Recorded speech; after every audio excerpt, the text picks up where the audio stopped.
दोस्तों, बेबाक भाषा के इस प्रोग्राम में आप लोगों का स्वागत है।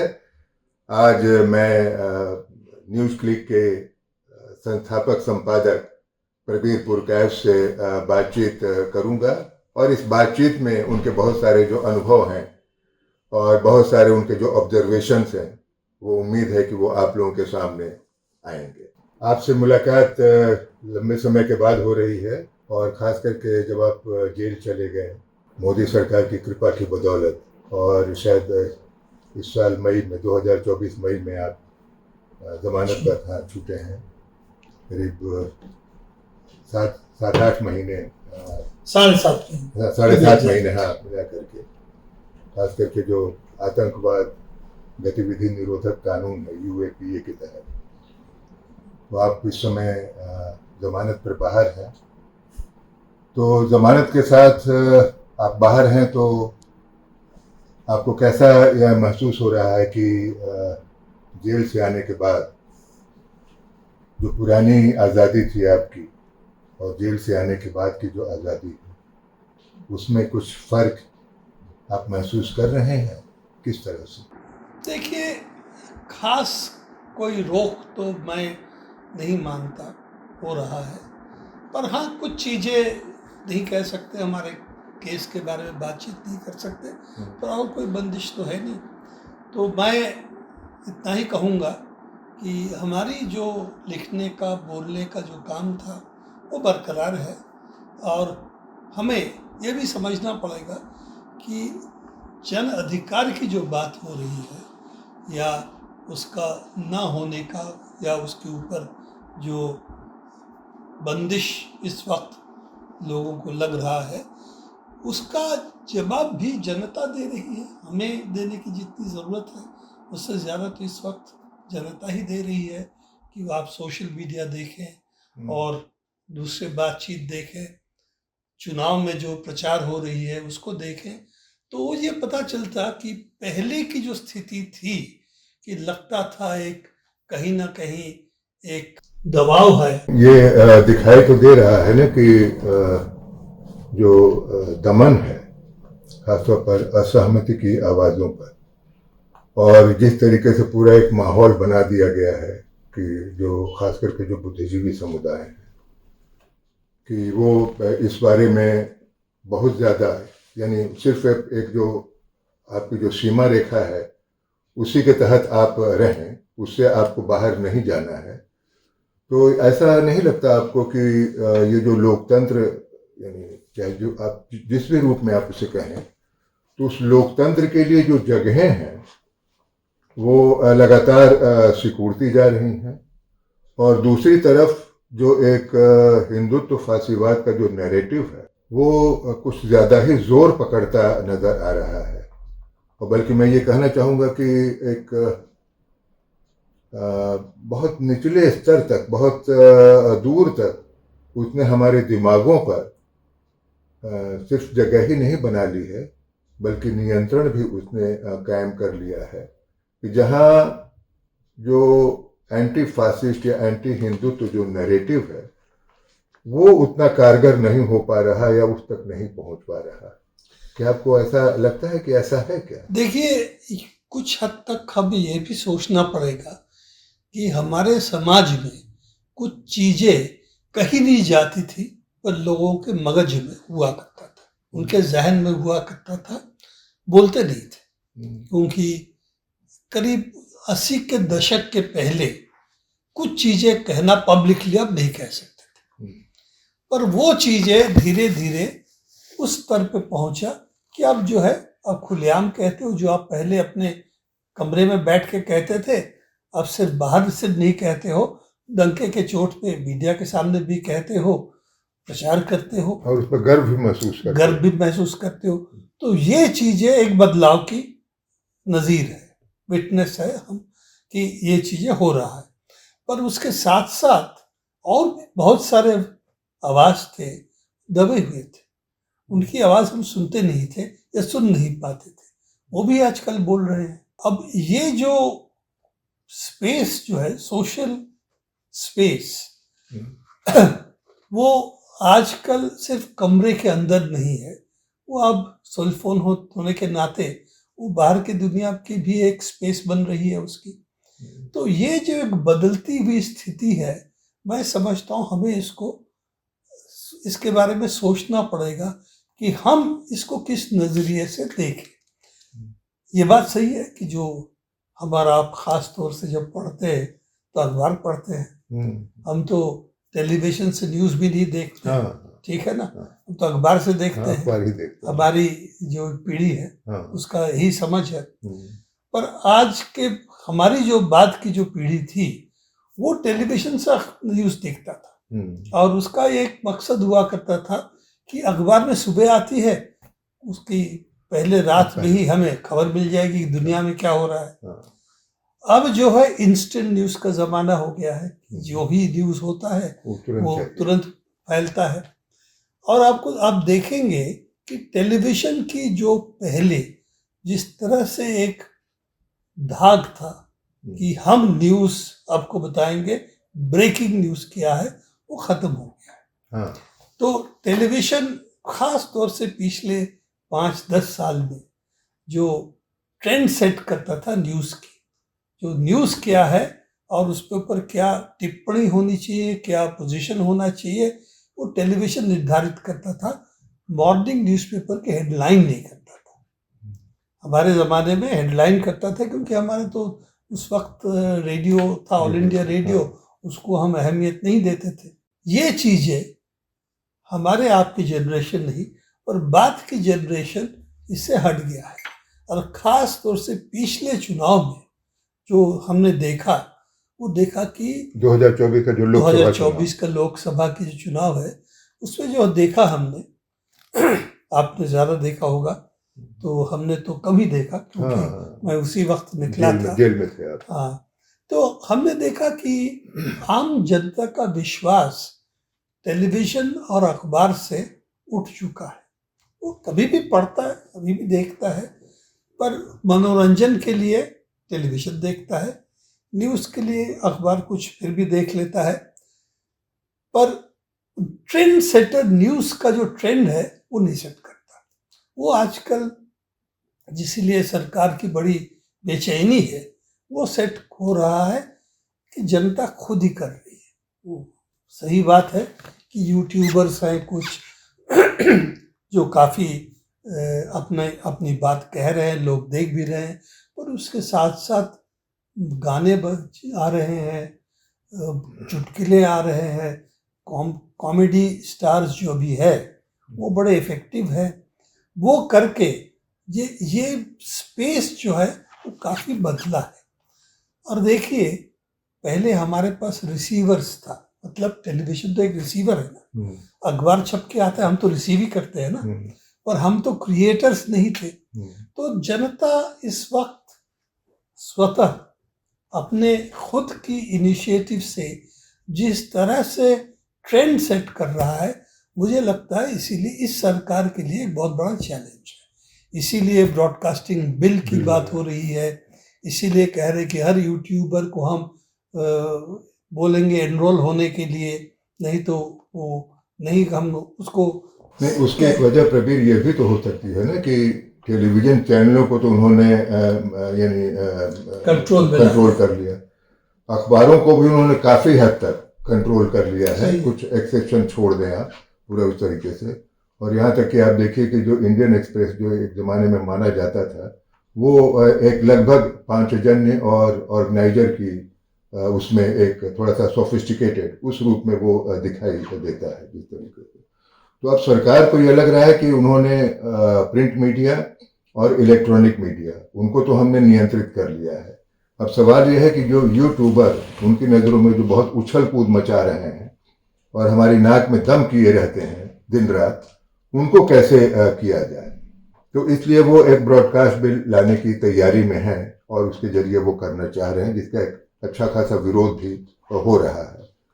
तो मैं ये आपसे जानना चाह रहा हूँ, क्योंकि आप एक न्यूज़ क्लिक लंबे समय से आप चलाते रहे हैं और बहुत प्रतिकूल स्थितियों में भी आपने उसको जिंदा रखा, अभी भी चला रहे हैं उसको, जबकि चौतरफा हमला है।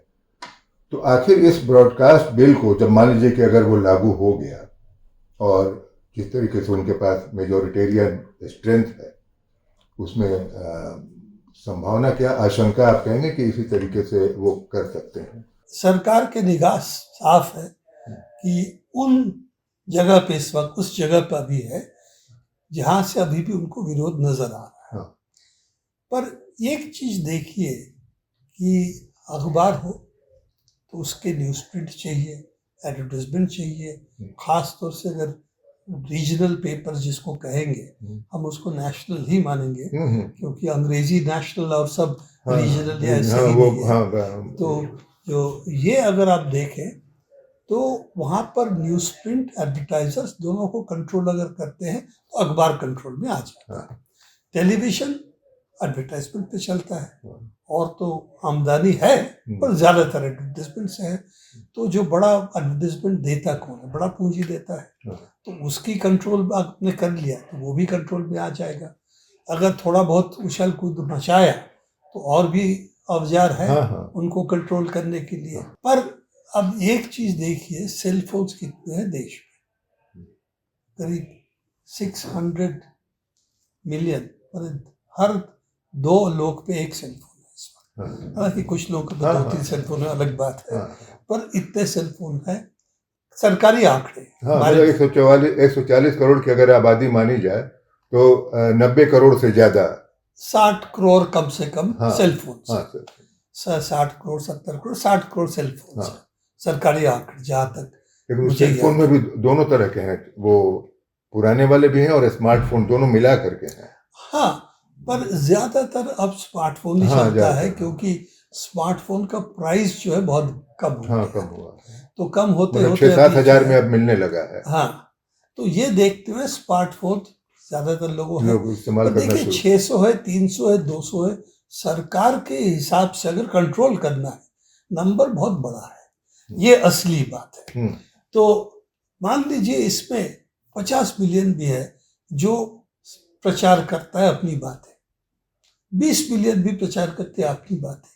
सवाल ये है क्या प्रेस इंफॉर्मेशन ब्यूरो हो, चाहे ब्रॉडकास्टिंग जो हमारी इंफ्रास्ट्रक्चर है, चाहे सरकार की जो भी इंफॉर्मेशन टेक्नोलॉजी आईटी इंफ्रास्ट्रक्चर है, क्या 20 करोड़ 10 करोड़ 6 करोड़ 5 करोड़ लोगों को कंट्रोल कर सकता है?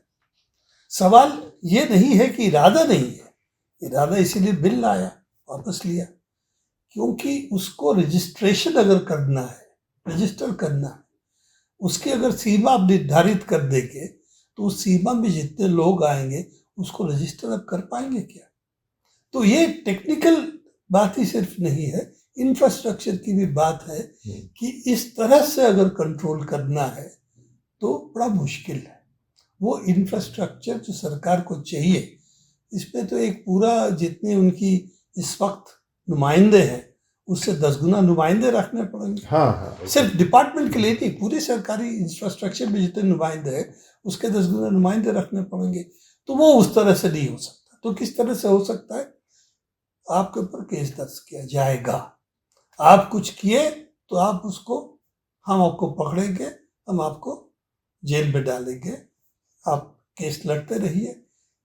तो ये जो चीजें हैं वो भी आज देख लीजिए, यूएपीए तो इतनी बड़ी बात नहीं, ईडी का पूरा इंफ्रास्ट्रक्चर ये लगा हुआ है, कितने केसेस हो रहे हैं, और अब कोर्ट कह रही है कितने केसेस है, आगे नहीं बढ़ रहा है कोई केस। तो ये सोचना आसान है, कुछ देर तक करना भी ठीक है, पर इसको कहाँ तक ले जाएंगे सोचना पड़ेगा। तो मेरा जो समझ है कि मैं इसकी वो किस्सा बताता हूँ जो स्कूल में पढ़ा था कि एक राजा था, वो कहा कि लहर जो समुंदर की आ रही है ये बड़े बदमाश है, हमारे पैर गीला कर रहे हैं, वापस जाने के लिए कहा था।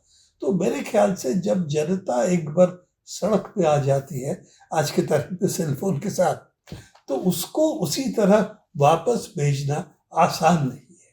मैं नहीं कहता हो नहीं सकता, पर मेरे समझ से यह चीज आज के तारीख पे एक ऐसे जगह पर पहुंच चुका है, 10 साल से ज़्यादा लगा, पर अब इस ऐसे जगह पे पहुंच चुका है कि इस बार चुनाव में जो हमने देखा, ये विपक्ष ने चुनाव नहीं लड़ा, पर एक्चुअली जनता ने लड़ा। नहीं, लेकिन प्रवीर, आप ये भी तो देखिए कि चुनाव में ठीक है, उन्हें एक अच्छा खासा सेटबैक उनको लगा है, चोट लगी है। नहीं, मैं चुनाव की बात नहीं कह रहा हूँ, चुनाव प्रचार की बात कर रहा हूँ। हाँ, उस चुनाव प्रचार पार्टियों ने हाँ, विरोधी पार्टियों से जितना नहीं किया, उससे ज्यादा किया जनता ने किया। हाँ, लेकिन मैं उसी पर आ रहा हूँ कि वह होने के बाद भी मैं इसी पर जा रहा हूँ कि जो सेटबैक और सब लगा है, लेकिन उनके जो आक्रामक रवैया है उनका, या जो इरादे हैं, वो कहीं से भी पीछे हटते हुए या पुनर्विचार करते हुए नहीं दिखाई दे रहे, बल्कि हो ये रहा कि नए नए मोर्चे खोले जाएं।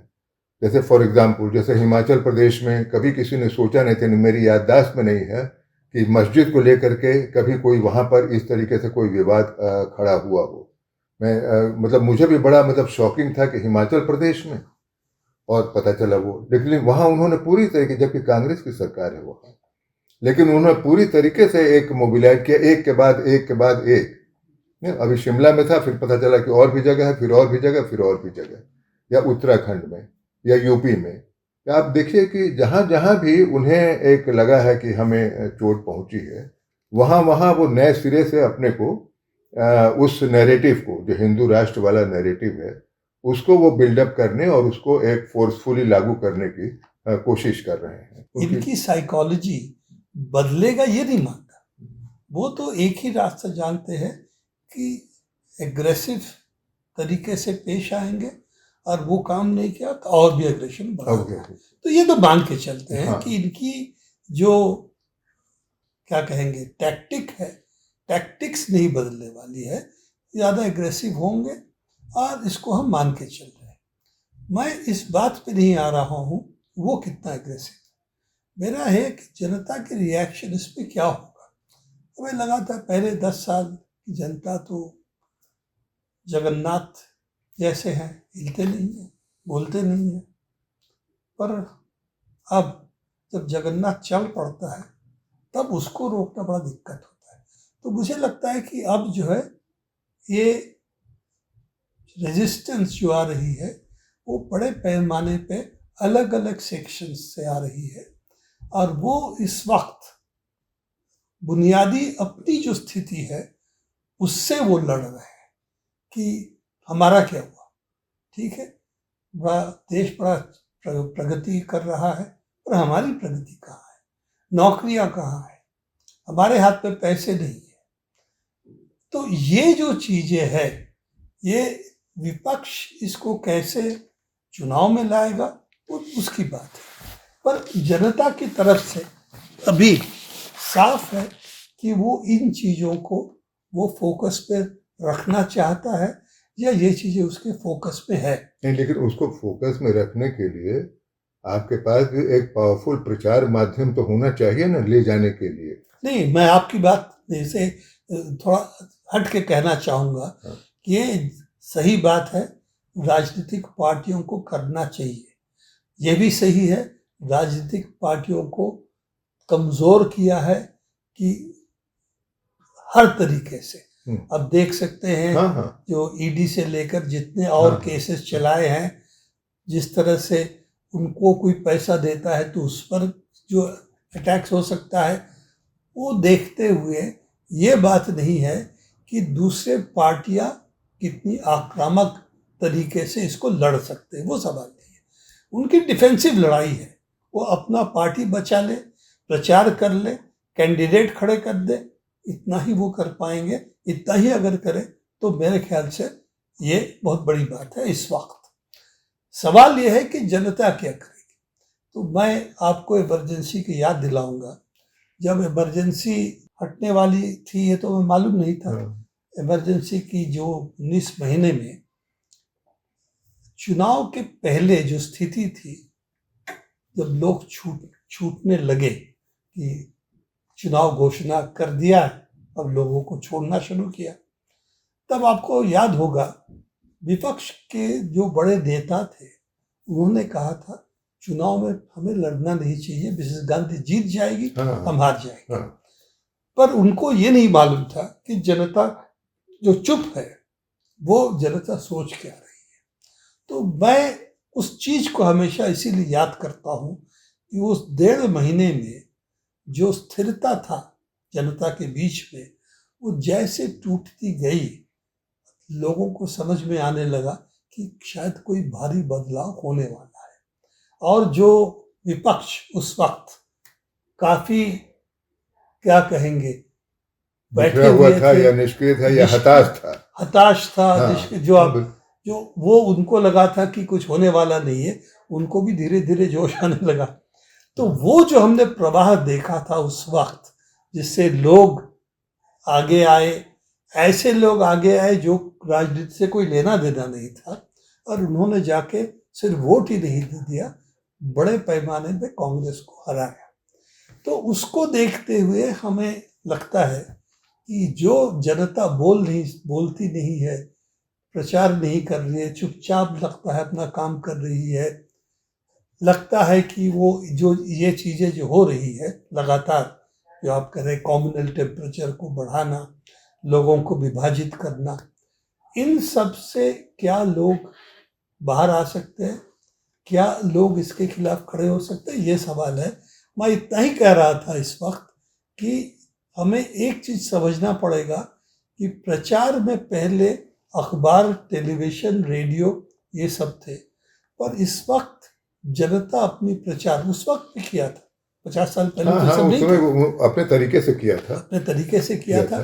आज जो है उनके पास ये भी औजार है, जो सेलफोन के औजार है, और इसके जरिए भी अपना प्रचार वो कर रहा है हर स्तर पे। लेकिन एक जो जन ज्वार की या जनता के एक आक्रोश या उसकी तैयारी के बारे में तो आपकी बात सही है। क्या आपको लगता नहीं कि उस दौर से लेकर के आज के दौर में बहुत सारी चीजें बदली हैं, और जो स्ट्रेटेजी और टैक्टिक्स है सरकार की, उसमें भी बहुत बदलाव आया है, और उसको ये किया है कि कैसे खास तौर पर दिमागी तौर पर, साइक के लेवल पर कैसे कंट्रोल किया जाए कि आप बेरोजगारी के शिकार हैं, महंगाई के शिकार हैं, भूखमरी के शिकार हैं, विस्थापन के शिकार हैं, जो तमाम एक सरकारी दमन तंत्र है उसके शिकार हैं। लेकिन जब आप वोट देने जाएं तो आपको ध्यान रहे कि जिस तानाशाह को 10 साल तक आपने झेला है, उसे ही आप कमान आपको सौंपनी है किसी न किसी रूप में। तो मैं ये कह रहा हूँ कि ये भी तो एक चीज डेवलप हुई है ना, जो आप ये देखिए कि इस बार के चुनाव में जहाँ ये उम्मीद थी कि ये पूरा मामला कुछ ऐसे आएगा, कुछ बदलेगा, लेकिन कम वोट, कम सीट होने के बावजूद तीसरी बार भी एक उसका सत्तारूढ़ होना, तो जाहिर है कि एक जटिलताएं बहुत बढ़ी। मैं इस तरफ इशारा कर रहा हूँ कि जटिलताएं बहुत बढ़ी हैं, स्थितियां थोड़ी सी विकट हुई हैं, और आप उसी एक जो पुराने ढंग का जो हमारा जो सोच विचार रहा है, उसके जरिए आज की स्थितियों को समझना थोड़ा सा मुश्किल है। मैं आपसे सहमत हूँ कि पुराने विचारों को छोड़ दे के हमें सृजनशीलता के साथ इसको सामना करना पड़ेगा। तो हम पुराने स्लोगन्स दोहराए ना, क्योंकि उससे जो है लोग हट चुके हैं। हमें क्या करना पड़ेगा, इसमें 2 चीज है। हमारी सृजनशीलता क्या है? अब देखिए, उनकी तरफ देखिए, उनकी सृजनशीलता की जरूरत नहीं है, क्योंकि वो ऐसे चीजें उठाना चाहते हैं जिसमें लोगों का ऑलरेडी पुश्तैनी एक समझ है, चाहे कास्ट हो, चाहे वो हो, तो वो तो पैदाइशी कहेंगे, उसी को ही वो एम्प्लीफाई करते हैं। तो वो ही हमारे फैमिली से भी वो आती है, वो तो पुश्तैनी हमें मिलता है वो चीजें, तो वो उनके पास है। पर उसके साथ साथ यह भी है, उसका विरोध भी है, क्योंकि ऐसे सेक्शन इस वक्त राजनीति में आ रहे हैं जो पहले राजनीति के बाहर रखा जाता था, जिसको वोट देने तक नहीं दिया जाता था, तो वो इस वक्त मैदान में आ रहे हैं, सिर्फ वोट देने के लिए नहीं, प्लेयर्स के रूप में। तो ये एक बहुत बड़ी बदलाव है। दूसरी बात देखिए कि उनके पास सृजनशीलता जो है कभी रही नहीं। अगर आप लेखक देखें, आप आर्टिस्ट देखें, अब कुछ भी जहाँ पर सृजनशीलता की ज़रूरत है देखें, तो वहाँ उनकी कोई प्रतिबिंब आपको नहीं मिलेगा, एक्टर से एक दो छोड़ के, हाँ सही। ठीक है ना। तो सृजनशीलता उनके पास नहीं है। दूसरी बात जो मैं बहुत बड़ा करके आपके सामने पेश करना चाहता, तो उनको हंसने के लिए ना थोड़ी सी अकल लगानी पड़ती है। आपको आक्रोश पैदा करने के लिए, नफरत पैदा करने के लिए अकल लगाने की जरूरत नहीं पड़ती, क्योंकि वो उसका जो क्या कि बेस समाज में है। पर अगर आपको सृजनशीलता चाहिए, इसीलिए ह्यूमर के लिए चाहिए, नए चीज के लिए चाहिए, सृष्टि के लिए चाहिए, तो वो उनके पास है नहीं। अब देख लीजिए, स्लोगन्स के तौर पे देख लीजिए, वन नेशन वन लीडर से शुरू हुआ था ना, उससे जाते जाते इस बार क्या हुआ, वन नेशन वन इलेक्शन। अब देखिए, उनकी भी देखिए कहाँ तक, कहाँ से शुरू किया था और कहाँ पहुंच रहे हैं। तो और इसका शुरुआत तो आप और हम जानते हैं, हिंदी हिंदू राष्ट्र, उससे शुरू हुआ था। तो हिंदी भी छोड़ दिया, हिंदू राष्ट्र भी मुश्किल हो गया। अब जो है one leader one nation one election one nation. तो देखिए, उनकी भी क्या कहेंगे, स्लोगन्स कमजोर हो रहे हैं। तो ये देखते हुए मैं समझता हूं, हमारा ताकत सृजनशीलता है, विविधता है, और इसके साथ साथ हमारा ताकत है कि जनता खुद सृष्टि की ओर बढ़ रहा है। खास तौर पर उनके पास औजार जो है अभी मिल गया है। तो बहुत तरह के गाने, बहुत तरह के बातें, बहुत तरह के व्यंग हो रहे हैं, जो समाज में एक नया, मैं कहूँगा, एक रास्ता दिखा रहा है कि कैसे ऑपोजिशन फ्रॉम बिलो और क्रिएशन फ्रॉम बिलो हो सकता है। हाँ प्रवीर, ये आप सही कह रहे हैं, और हमें उम्मीद रखनी चाहिए कि इसी नई सृजनशीलता के साथ बदलाव के लिए एक नई तैयारी और नई शुरुआत भी होगी। आपकी बातों से काफ़ी एक मुझे तसल्ली मिलती हुई दिखाई दे रही है, क्योंकि आप कई स्तरों पर भुक्तभोगी रहे हैं, और अभी एक आने वाले दिनों में अभी और भी कई चीज़ें होंगी। एक बार नहीं, दो बार। हाँ, दो तो थैंक यू प्रवीर, आपको बहुत बहुत शुक्रिया इस बातचीत के लिए और इस उम्मीद को नए सिरे से पैदा करने के लिए।